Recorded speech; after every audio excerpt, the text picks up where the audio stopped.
Today I'm talking to you from Aldergate Cemetery. It's a cemetery I didn't even know existed a few days ago. I thought it was part of St Editha's, but it isn't. It's a separate cemetery.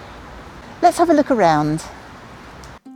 It's often assumed that the burial ground between Aldergate and the library in Tamworth is part of St Editha's churchyard, but that's not the case. It's actually a separate cemetery built on lands donated by Hester Wolferstan of Tamworth Castle. It wasn't the first time Miss Wolferstan had done this. A few years before, she had purchased a burial ground for the chapel at Hopworth. The graveyard was consecrated in June 1851. The Bishop of Lichfield and the clergy led a procession from St Editha's to the ground. Then after consecrating the ground, he and his entourage headed to the castle where Miss Wolferstan had prepared refreshments. Not in person, I'm sure. In November 1851, in his retirement speech, the mayor thanked Miss Wolferstan, calling her the Lady Bountiful on the Hill. For its first 22 years, the cemetery seems to have been known only as the New Burial Ground. It was owned and managed by trustees, not by the church, although the vicar and the two churchwardens were probably amongst these trustees from the outset. In June 1856, the London Gazette announced the end of burials at St Editha's. Then in August, Tamworth Council established the terms surrounding the management and use of the new burial ground. Only inhabitants of Tamworth and Tamworth Castle could be buried there. People living in the hamlets around Tamworth, including Bolehall, Glascote, Kettlebrook and Wilmcote, had to be buried in St Editha's churchyard by special arrangement. We can now fast forward 16 years. In 1872, the new burial ground was nearly full. An inspector from the Burial Acts Office arrived to carry out an official inspection of all Tamworth's burial grounds. He found out that some of the burials taking place didn't comply with the rules, and it was clear that another cemetery was needed to serve the town and its hamlets. In February 1873, Tamworth Council decided to provide another burial ground, setting the wheels in motion for what would eventually become Wigginton Road Cemetery. The permanent closure of St Editha's churchyard, with no more exceptions, was scheduled for January 1874, and the new burial ground would most likely be closed in 1877. Almost every reference from 1873 onwards refers to the new burial ground as Aldergate Cemetery, because the expression new burial ground would now be applied to the next cemetery. The order for the closure of the cemetery was given in December 1876, a relatively short period of 25 years from its consecration to its closure. From then on, the only burials allowed at Aldergate were family members of those who were already buried there. The Ordnance Survey surveyed the town in 1882, 6 years after the closure. The graveyard's separation from St Editha's is clearly visible. You can see the paddock, which was demolished in the 1920s to make way for the bus station. And between the two graveyards there are two houses with long gardens, which are now the site of the library. Over the next few years, despite appeals to the public, the graves became increasingly untidy and neglected. Children were scaling the railings and stealing the flowers. In 1901, the Borough Surveyor applied to take down part of the cemetery wall as part of the plans for a new road between Church Street and Aldergate. This would become Corporation Street. In return, the trustees proposed that the corporation should keep the cemetery in order. The corporation agreed and recommended that the maintenance of the disused cemetery be undertaken by the Burial Board Committee. The Burial Board Committee inspected the cemetery and immediately swung into action. The chairman was authorised to prune the trees and the ivy, double dig the ground, level it and seed it with grass, lay down some of the insecure gravestones, re-gravel the path, to curb the path with blue bricks set on edge, to order 4 seats and some notice boards, and to paint the gates and railings. The opening hours were revised to reflect the seasons, and Mrs. Wright of St Editha's Cottages in Church Lane was appointed as the gatekeeper at a wage of 2 shillings a week. In 1906, the problem with the children resurfaced. On one occasion, an alderman observed 25 children running over the tombstones. They decided that they should involve the police and make examples of some of the older children. But in the meantime, the vandalism escalated. After deliberate damage to some of the crosses in 1909, 2 boys were brought up before the magistrate. This kept trouble at bay until 1915, when there was more damage. In 1916, a sheep reputedly escaped into the cemetery and was pursued by some boys. However, in 1917, it was actually proposed that sheep should be grazed in the cemetery to keep the grass short for the duration of the war. By 1919, the grass was so long that it was mown to feed horses. Sheep pasturing was still going on in the cemetery until at least 1926. After this, the cemetery remained locked for the most part until 1941, when the gates and railings were removed for war salvage. This had a terrible consequence. In October 1944, there was an appalling act of vandalism when about 20 gravestones were wantonly destroyed. This photo of the graveyard was probably taken in 1950. It was published to illustrate news of a proposal to turn Aldergate Cemetery into a garden of rest. The goal was to make it as picturesque as the garden between the Minster Pool and the cathedral at Lichfield. The scheme was approved in July 1950.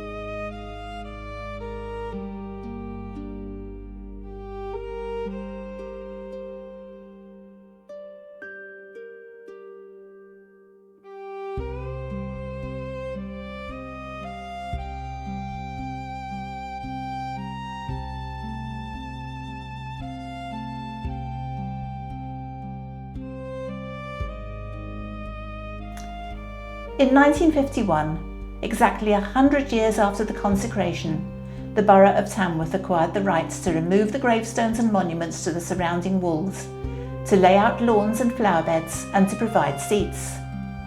Only 3 rows of graves were left undisturbed, along with the Clarson vault, which was reputedly the only monument which a family refused to move. In 1970, the cemetery was still run by trustees, including the vicar, the church wardens and the parochial church council of Tamworth. That year they applied to alter the pathways within the Garden of Rest to improve access to the new library. And that's how Aldergate Cemetery remains to this day. After my visit, I added Aldergate Cemetery to find a grave.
Okay, let's add Aldergate Cemetery to find a grave.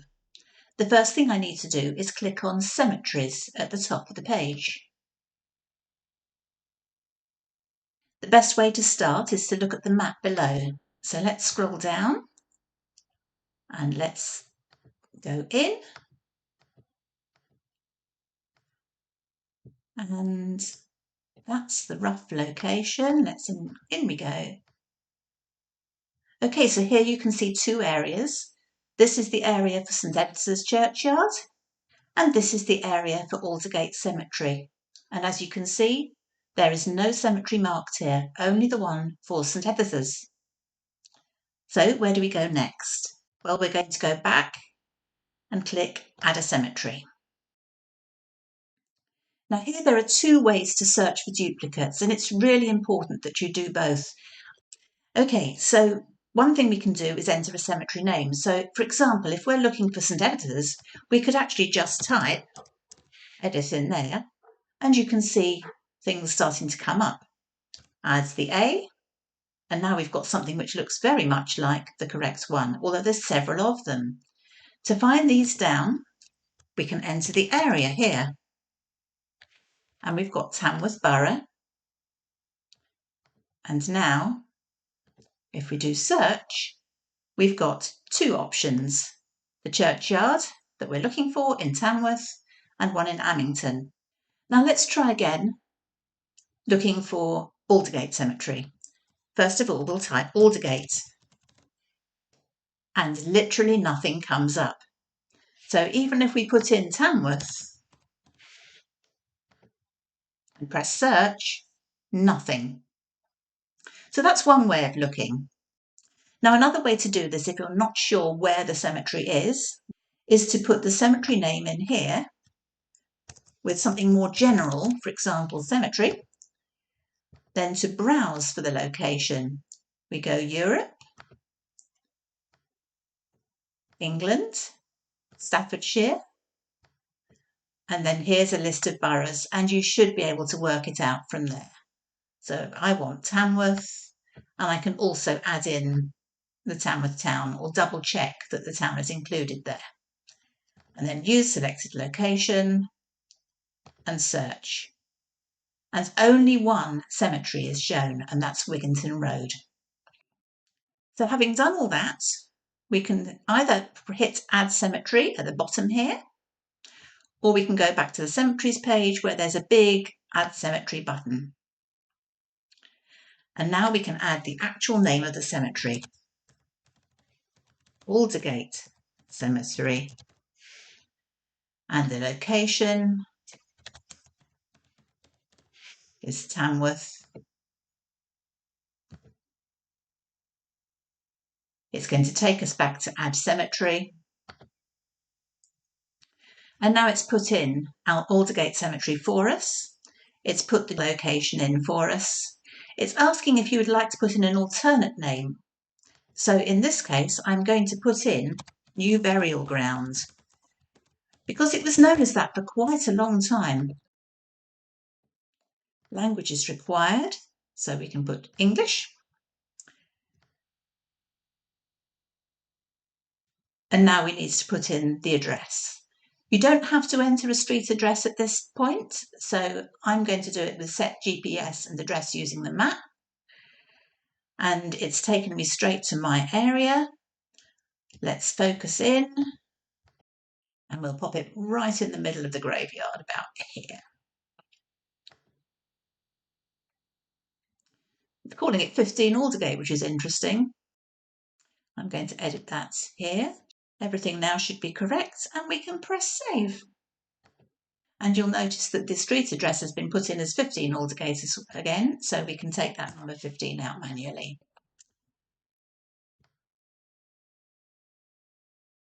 Now we've got the opportunity to put in a description. Now I've written something earlier, so I'm going to go back and find that now. Just a quick note, you're not allowed to put in things that are copied and pasted from another source. So I've researched this myself, and I've done it with my own wording. And on we go. There's an opportunity here to add contact information, public access, categories, settings and more. I'll show you that, but the default's to publicly accessible, which is definitely the case. And in additional information, you can put directions or special instructions for taking photos. Well, again, there's nothing relevant here. Let's hit the button. Create cemetery. And it says now the Aldergate Cemetery has been added. I'm not going to add any memorials yet, so I will just close that down, but I will add some cemetery photos. I took a few while I was there.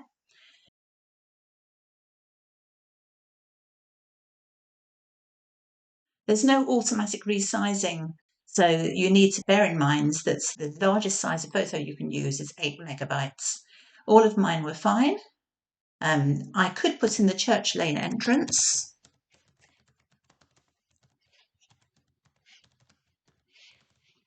And here I could put the Aldergate entrance. And here I could put view of cemetery.